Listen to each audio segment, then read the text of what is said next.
Welcome back to the Reality Guys. I'm your host, Billy Blinks, joined as always by my co host, Brian. All right, buddy. As you can see here in the title, we are here to talk part two of the Vanderpump season 10 reunion. Brian's semi excited. He's ready for his break. He's channeling his inner Sandoval with his sunglasses. How you doing, Brian? Dude, besides this camera being in my face, I enjoyed the reunion. I did not as much as part one, but I did enjoy it. Look, I think that's going to be a lot of the reaction. Look, people are having a lot of fun with this reunion. We have a ton to talk about. I enjoyed it. I really don't have too many complaints. And honestly, I think the reason I don't have any complaints is we got some new information. We got to kind of take a little bit of the foot off the brake, off the gas of just completely attacking at Sandoval because with Raquel coming for part three, and I was right. This is going to be like the Return of the Jedi with Raquel being in part three, and we know the hate's going to bash right back up. I want to give credit to like Andy Cohen and just even the production and the setup here, right? To be able to kind of weave that and to kind of know when you need the natural ebb and flows. To let James walk off here and there because he just kind of wants to throw his tantrums. He's not wrong about a lot of the things he's saying, but he knows he needs to do it. Just them all kind of like backing off of Lisa a little bit, right? Like they were all like James apologies, so Lala back off a little bit. I do think that like where we did have some of the calmness did actually allow for us to get some of the reunion business out of the way that we usually get every season with like updates on lives and other things going on. No, I completely agree. And definitely the Lisa comment. Like, I even thought she was better. Like, she kind of was giving it to Tom and both Toms, actually, especially like when the Xanax popped up. I'm sure we'll get to that later because that was actually just ridiculous.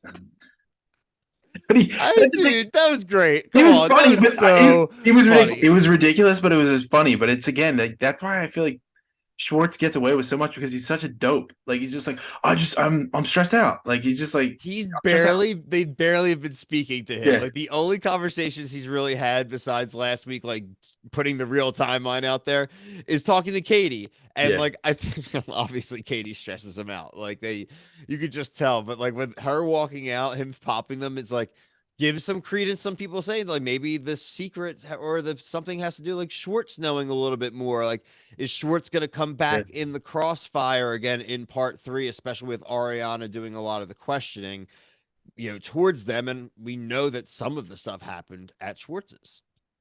Right. And I wonder if like he thought he was maybe going to get out of it by moving down a seat, and then just like, no, you're not sitting there.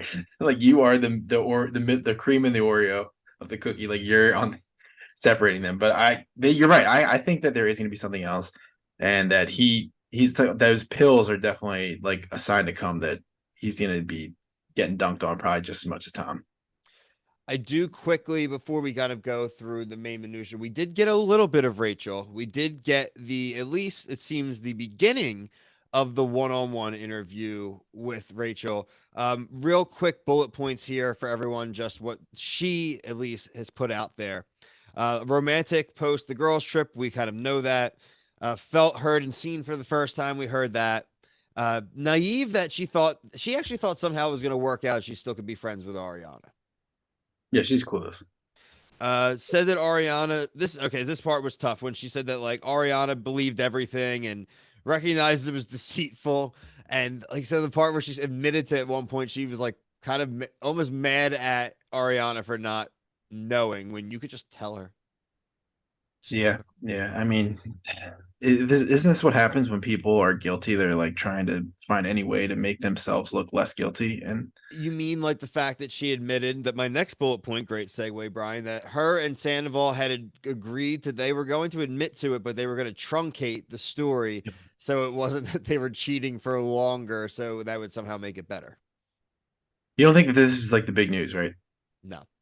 It says wait for the last five Yeah. minutes. That's got to be what it is. And it teased with like, are you ready to tell the truth? So like that's where I'm thinking there's still more in the Rachel one-on-one, and that's the piece of information that drops.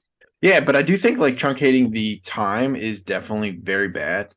I mean, if she didn't know that, if like Raquel didn't say that on the phone to her, I think it could have been like big blow up if she found out on the The reunion. only other thing I can think of if they're going to talk timeline and it's a Raquel thing is that maybe she has admitted that in the final thing I have here that she soft admits that they prepped for the reunion. It makes me think that maybe like Raquel goes rogue in her one-on-one and tells the full truth, and Sandoval isn't aware until like now because they don't show it on stage. Like this isn't something that was shown Yeah. at the reunion, I guess. This is something that like even they said people at the reunion didn't know. Yeah. So maybe I'm leaning to like, have they been doing this for a lot longer? Is It's this not the possible, man. first time? Like, did they have a previous affair and broke it off and restarted again? Yeah, it's definitely possible. Okay, if that is true, and obviously they're both at fault, but are you like, would you still be probably like 55% on Tom and then 45 on Raquel, or 50-50 for 50-50 me. still? Everything's But always 50 but 50 if for he's me. lying about it and she finally tells the truth, do you think she? I'm not saying that she gets a pass. I'm not saying that. No, I get it. No, no, no. If you're going to do the pie chart of like who formulated the plan, Yeah. I'd go 90-10 Tom, but the blame is 50-50. Oh yeah, 100%, That's 100%. where I go. I, So I think that's like the reality being, guy's pie chart. but I think if people are gonna be like she's sinister, like if she's gonna admit it, and She's not. Tom, I'm sorry. People tell me she's like went to college. It's not like I know a lot of people went to college. It doesn't make you smart or in any way intelligent. And I just don't think she's yeah, I was getting the British vibe that bull. like I don't think she's like as plotting after a lot of they pan to her and she's just like the stuff that she says. I'm not. She just yeah, I don't know. Some people think that she's like the devil. Like I mean, the death threat The stuff. I mean, devil. it's crazy. It's getting death threats is definitely crazy. Yeah, no crap. The only good thing that she did do this week was we did find out that she had dropped the charges. So there wasn't going to be any kind of court hearing, which brought about Brian's least favorite part of the reunion and probably least favorite part of every Vanderpump episode. And people don't hate too much in the comments, but Sheena crying. Yeah, I mean, you kind of back me in the corner here. Just admit it. Okay, I'm trying to think of the best way to say this. So my issue with Sheena is I just think that everything is over dramatic.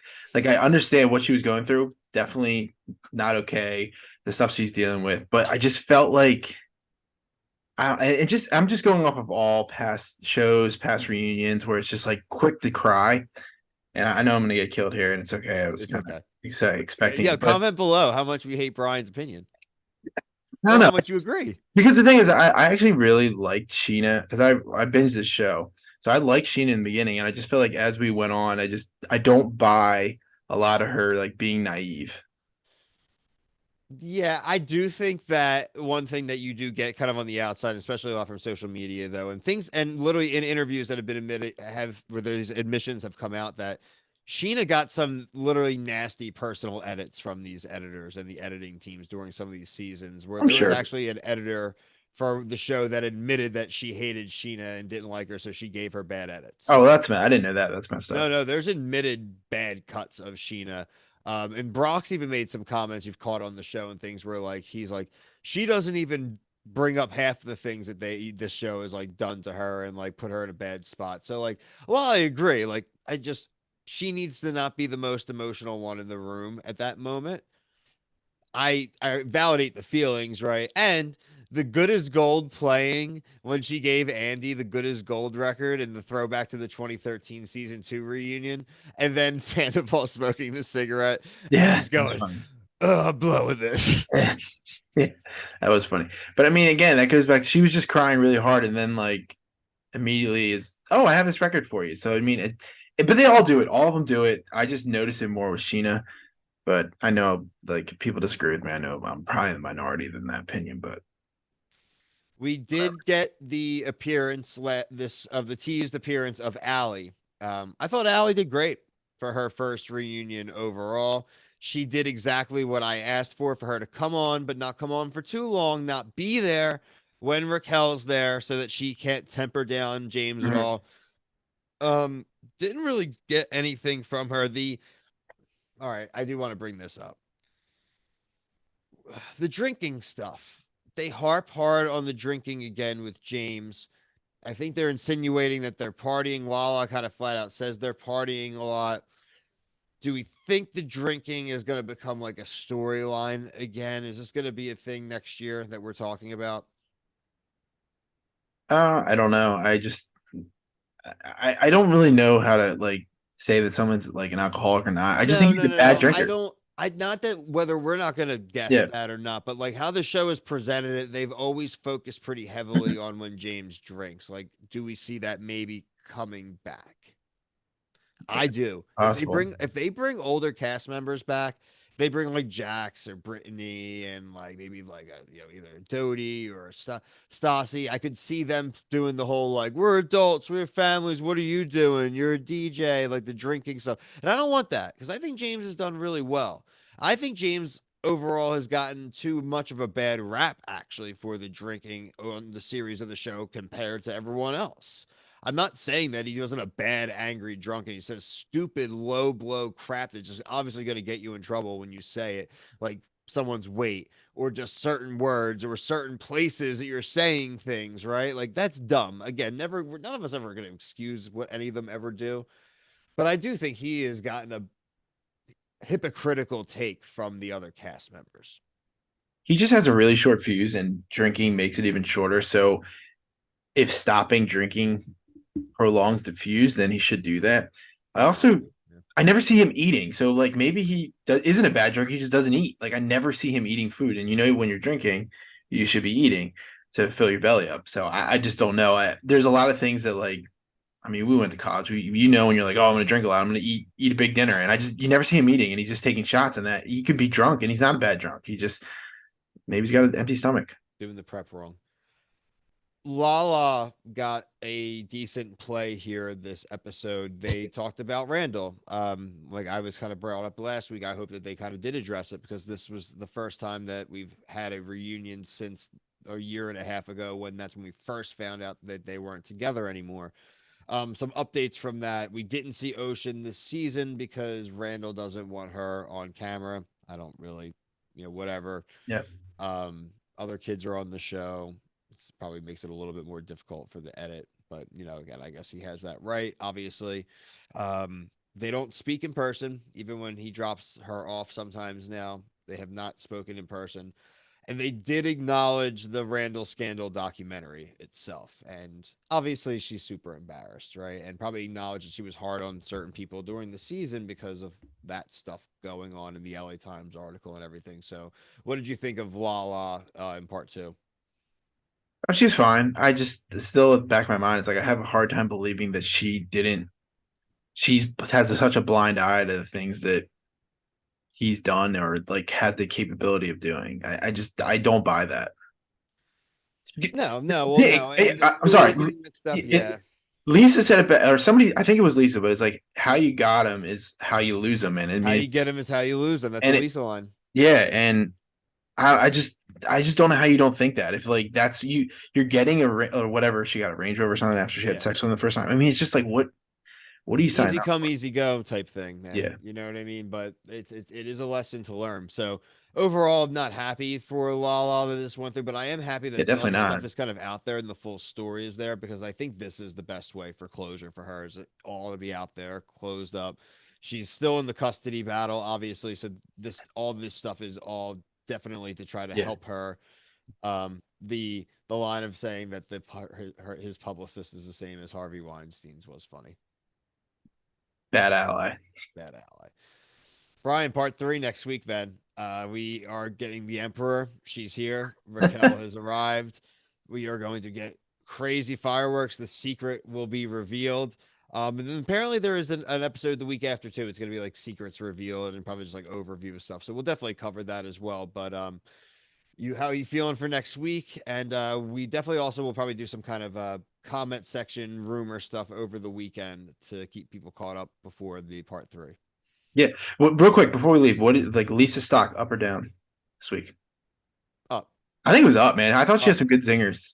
She was on Tom I a don't couple think times. Lisa really was even down Yeah, last week. Lisa's just again is gonna give her opinion yeah, regardless of how the room is. She's not gonna get pressured by someone anyone yelling at her, especially people who right, like have worked for her. right. I love that she's like the only one that never raises her voice, just completely She's monotone. British. British Yeah. people don't yell. Well, That's James does. true. Yeah, that's true. Yeah, well, not proper British people. That Batman. the fat man. The things he calls Tom are just so funny. dogs and I'm not gonna lie though, man. I'm getting a little sick of like him leaving as much as he did. Like I was no, fine and with it the like first few Andy times. said, It's just like we get it, man. Andy said, sit in the effing chair, man. Sit in your Yeah. effing chair. He was serious. You see, hear his tone of voice at the last one. He's sick of Yeah. it too. Oh, for sure, man. They got to put some stickum on that seat so he just can't get up. I don't think he'll be getting up again, like to leave. He'll get up to like argue, but I doubt he'll walk off again. So I don't think Andy Cohen's gonna suffer it. Andy Cohen wants this thing over with. It's like an 11-hour process these people go through. It's crazy. Yeah. Thank you everyone in the comment. Let us know what you thought about everything going on. Rumors, the reunion itself, just the show itself. Make sure you're liking, subscribing. Check us out on TikTok. Make sure you're checking out the merch store. Also, check out our official charity, Hearts of Reality, Give Kids the World Village. Links are all below in the description of the video. But until the next Vanderpump Rules episode, thank you. Peace.